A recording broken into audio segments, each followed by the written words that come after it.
जी नमस्कार, मैं हूं राज पाठक और आप देख रहे हैं बुलेट न्यूज टीवी। देखिए, बिहार में शिक्षा व्यवस्था को सुदृढ़ करने का दावा करने वाले आईएएस के पाठक इन दिनों अब सख्त रवैये के लिए जाने जाने लगे हैं।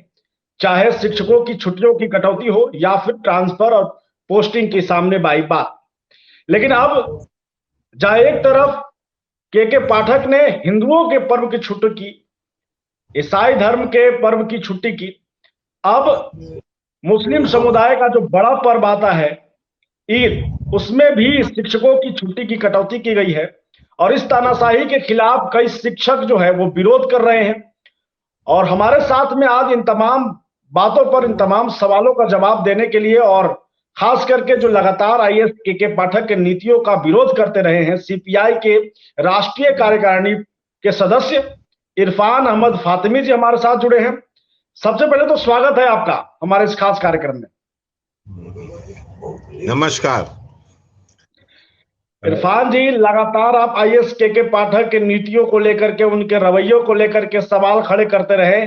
आप महागठबंधन का उस समय हिस्सा थे जब आईएएस के पाठक को ये बड़ी जिम्मेवारी शिक्षा विभाग की सौंपी गई थी। अब इस तरीके का लगातार उनका रवैया है, कैसे देख रहे हैं आप? देखिए, उस समय भी हमारा पूरा यूनियन, माध्यमिक शिक्षक संघ से लेके प्राथमिक शिक्षक संघ और तमाम हम लोगों ने एतराज जताया था और इस बार भी जता रहे हैं और लगातार बातें उस पर हो रही हैं, आंदोलन चल रहा है। एक तो सबसे बड़ी बात ये है, तो जिस किस्म से के पाठक अपना घोड़ा को दौड़ा रहे हैं, तो वो घोड़ा को ऐसा दौड़ा रहे हैं जैसे कि लग रहा है तो सामने कोई दूसरा है नहीं, और ये पूरे बिहार का शिक्षा व्यवस्था को एकदम दुरुस्त और चुरुस्त कर देंगे, ऐसा व्यवस्था ये बता रहे हैं अपने आप को। तो सबसे पहली बात ये समझना चाहिए, तो हम में जिस देश में है वो डेमोक्रेटिक कंट्री है। सबसे पहली बात ये है, उसमें विधानसभा है, विधान परिषद है, पार्टियां हैं, आम लोग हैं और शिक्षा के संगठन है, शिक्षक संगठन है। इन तमाम चीजों को नजरअंदाज करके ये फरमान पर फरमान, फरमान पर फरमान पेश करते चले जा रहे हैं। देखिए, ये बात सवाल तो है, तो ये देश हिंदू, मुसलमान, सिख, ईसाई तमाम धर्मों का ये कंट्री का ये देश है और यहाँ बहुत सारे त्योहार हैं। पढ़ाई भी होना उतना ही लाजमी है। मैं इस बिंदु पर कभी कतई इस सवाल को नहीं छेड़ने जा रहा हूँ।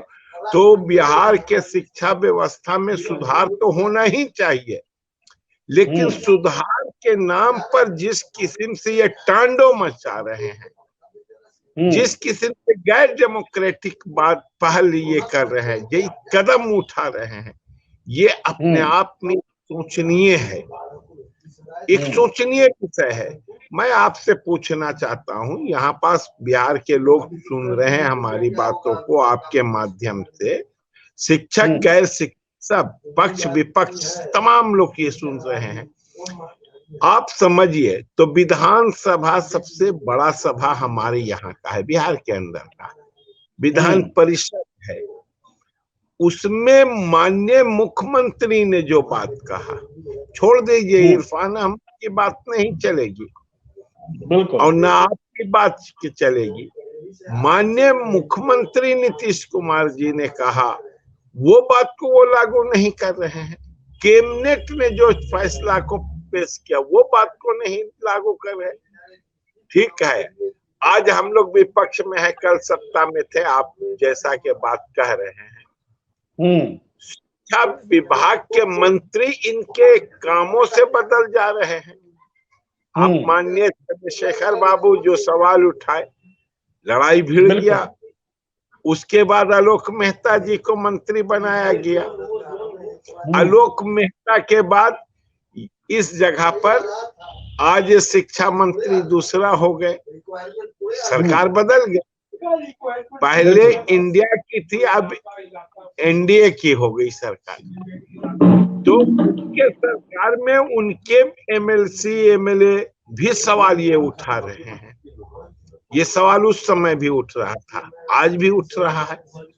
तो ईद की छुट्टी हो, होली की छुट्टी हो, या दशहरा की हो, या आने वाला रामनवमी है उसकी छुट्टी हो, तो कम से कम इनको आम आदमी से राय लेना और ना लेना तो इनके बस की बात नहीं है। ये तो सरकार का मामला है।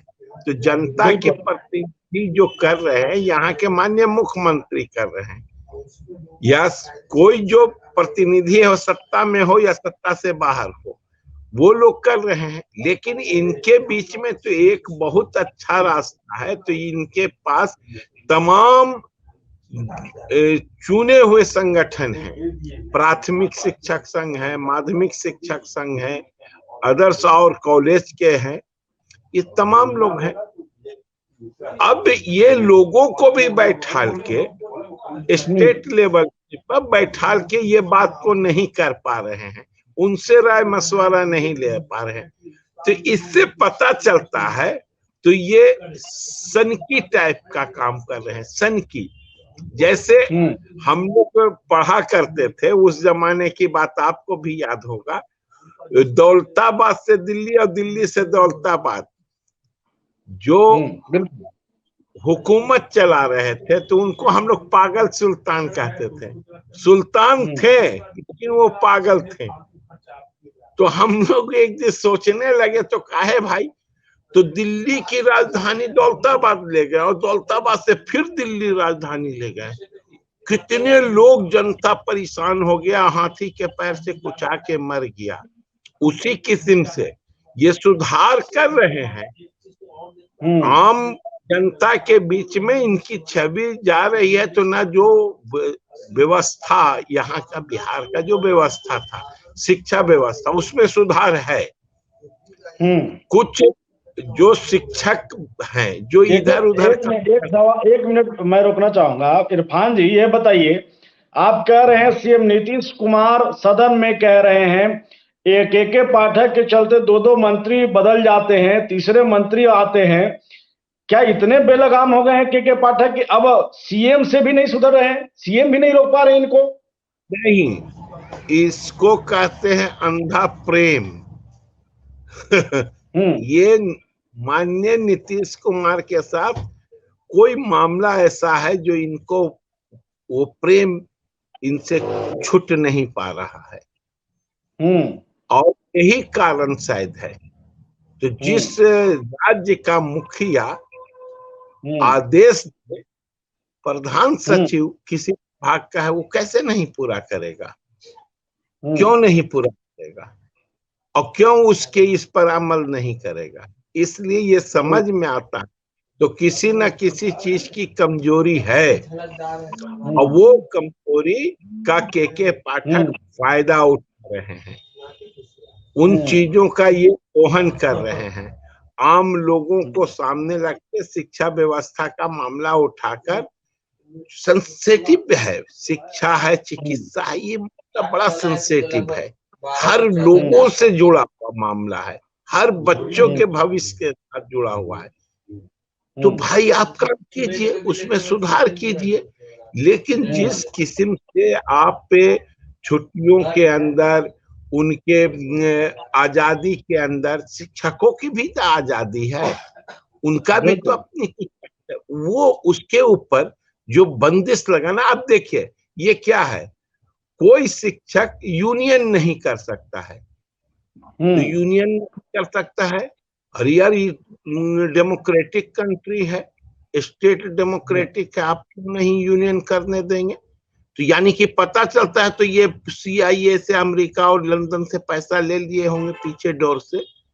उनके यहाँ ये शर्त रहता है, बड़ी बड़ी कंपनियों के यहाँ शर्त रहता है, तो यूनियन नहीं बनने देना है। तो उसी के चक्कर में ये काम कर रहे हैं। कुछ तो मामला है शिक्षा विभाग में, हमको लगता है। अब एक सवाल आखिरी आपसे ये लेंगे, शिक्षक क्योंकि इस पर बड़ी परेशान है। शिक्षक ये सोच रहे हैं कि जब विपक्ष में बीजेपी थी तो बड़ी मुखर होकर के आवाज उठा रही थी, यहां तक कि रोड पर भी उतरे थे, लाठी भी खाए। अब महागठबंधन विपक्ष में आ गई है, महागठबंधन शिक्षकों के लिए कितना बड़ा स्टैंड ले सकती है भाई? देखिए ये आप महागठबंधन, बताएं। आप बताते हैं महागठबंधन की बात है, खास करके सीपीआई तो सबसे अव्वल भूमिका इसमें अदा करे। हमारे एमएलसी हैं संजय जी, विधान परिषद में है, तो वो प्रतिनिधि करते हैं। शत्रुघ्न बाबू हैं, माध्यमिक शिक्षक के प्रतिनिधि करते हैं, नेता हैं। ये लोग तो लगातार संघर्ष कर रहे हैं, लगातार लड़ रहे हैं, सवाल उठा रहे हैं। हमारा वो जो अभी नए शिक्षक लोग हैं, उसका राकेश जी हमारे हैं, आपके भोला पासवान जी हैं, ये तो लड़ाई में लगे हुए हैं। इन पर केस है, इनके ऊपर इनके पैसे को बंद कर दिया। बहुत सारे किस्म का के पाठक ने काम किया है, जो मूल तौर से यूनियन के नीति के खिलाफ है। हम इसे लड़ाई को तो लड़ते रहेंगे। भारतीय जनता पार्टी से हमको कोई मुकाबला नहीं है, क्योंकि ये तो प्राइवेटीकरण की ओर चले चुके थे। सरस्वती शिशु मंदिरें बना के और डीएवी बनवा के पूरे देश में चलवा रहे हैं संघ परिवार के लोग। तो ये तो प्राइवेटीकरण से करना चाहते थे। हम तो सरकारी संस्थानों को बचाना चाहते हैं, सरकारी संस्थानों को बेहतर बनाना चाहते हैं, उनकी आजादी के लिए लड़ाई करना चाहते हैं, उनके शिक्षकों को अपमान की जिंदगी से बचाना चाहते हैं। हम तो ये न चाहते हैं। तो बीजेपी ये काम कर ही नहीं सकती है। जब भी करेगा तो यहाँ के लेफ्ट पार्टी करेंगे, यानी कि सीपीआई करेगी बिहार के अंदर में, और वो लड़ाई सीपीआई मजबूती से लड़ रही है। हम सिर्फ इतना बात कहना चाहते हैं, तो जो सवाल के पाठक खड़ा कर रहे हैं, जिस किस्म से काम कर रहे हैं, ये गैर जनतांत्रिक है। ये अपने सदन की बात नहीं मान रहे हैं, अपने मुखिया की बात नहीं मान रहे हैं। ये किसी न किसी जगह पर ये देश के लिए और राज्य के लिए नुकसानदेह है, और तुरंत अपने प्रभाव से माननीय मुख्यमंत्री को चाहिए तो के पाठक को इस विभाग से हटा दे। ये एकदम जरूरी है, नहीं तो अराजकता का माहौल पूरे शिक्षा व्यवस्था में हो जाएगा। मैं ये आपको बात बता रहा हूँ। चलिए, बहुत धन्यवाद इरफान जी हमें समय देने के लिए। मुझे लगता है कि जो तमाम शिक्षक आपको देख रहे थे इस विषय पर, वो इच्छुक थे, क्योंकि महागठबंधन के तरफ से उनके इस दर्द को समझने वाला सीपीआई के ही नेता दिख रहे हैं उनको। और महागठबंधन मजबूती से शिक्षकों की बात तो करता था, लेकिन अब उनको इंतजार था कि कितना मजबूती से अब दिखेंगे। आपने अपनी बात रखी है। बहुत धन्यवाद आपका, बहुत बहुत धन्यवाद।